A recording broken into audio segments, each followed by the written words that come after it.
been building my throne and I did it alone. If you were curious. Bonsoir tout le monde, j'espère que vous allez bien et que vous avez passé un excellent week-end. On se retrouve aujourd'hui pour une nouvelle présentation et vous avez deviné, aujourd'hui on va parler des timelapses. Les timelapses tout simplement ce sont des vidéos accélérées de façon à créer un mouvement plus rapide afin d'illustrer un moment. Vous allez me dire oui mais c'est déjà disponible au niveau de l'appareil natif l'appareil photo natif de l'iPhone avec la fonction accélérée. Je vais vous dire oui, mais c'est pas adapté à toutes les situations. Premièrement, c'est vraiment adapté à, on va dire au lieu là où il y a beaucoup de mouvements, là où il y a beaucoup de trafic. Deuxième des choses, ça va prendre beaucoup, mais croyez-moi, beaucoup d'espace de stockage au niveau de votre appareil.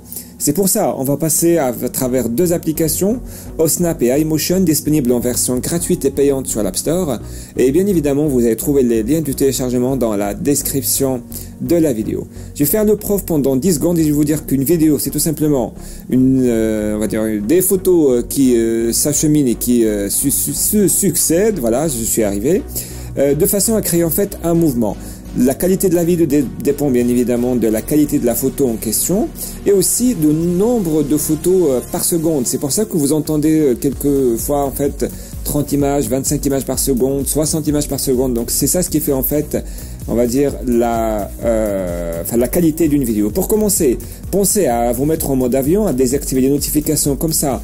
Votre prise de photo ne sera dérangée par aucun événement inattendu. Et puis une fois que c'est fait, on va pouvoir faire notre démonstration. Donc je vais opter pour l'application Osnap. Donc très simple, très intuitive d'utilisation. Vous ouvrez l'application, vous accordez le droit d'accéder à vos photos et à l'appareil photo spécialement. Vous tapez sur l'écran pour créer un projet, New Project.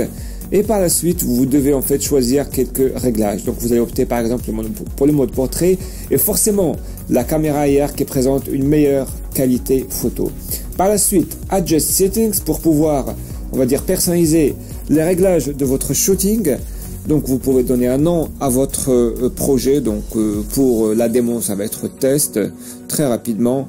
Par la suite, vous devez bien évidemment choisir la résolution la plus élevée. Donc moi, ça me donne du HD uniquement parce que c'est un iPhone 5S. Par la suite, qu'est-ce qu'on va pouvoir modifier? Donc l'intervalle de temps, justement, c'est très important. Moi, j'opte généralement pour 3 secondes entre chaque prise de photo.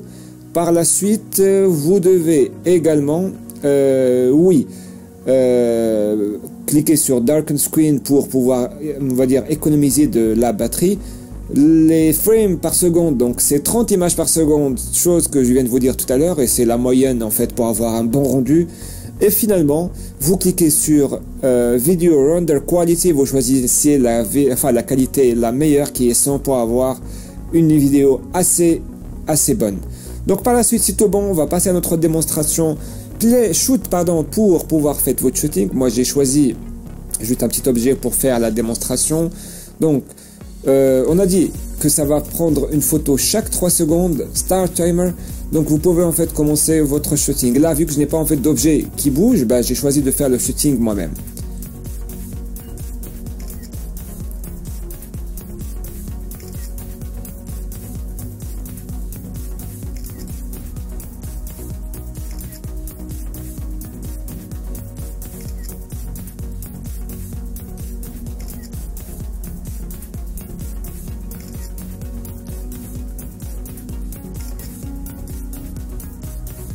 Voilà, c'était une démonstration très rapide, vous avez deviné, il y avait en fait un autofocus qui se lançait aléatoirement, et je vais vous dire pourquoi. Donc ça fait ça déjà, sympa comme effet. Et puis après, je disais que il y avait l'autofocus qui s'activait automatiquement, et c'est parce que je ne l'ai pas désactivé. Vous voyez en fait les 3 petits cadenas vers le bas, il va falloir les désactiver de façon à avoir le meilleur rendu possible. Donc c'était tout pour cette présentation, je vais vous laisser avec une dernière illustration par rapport à la chose.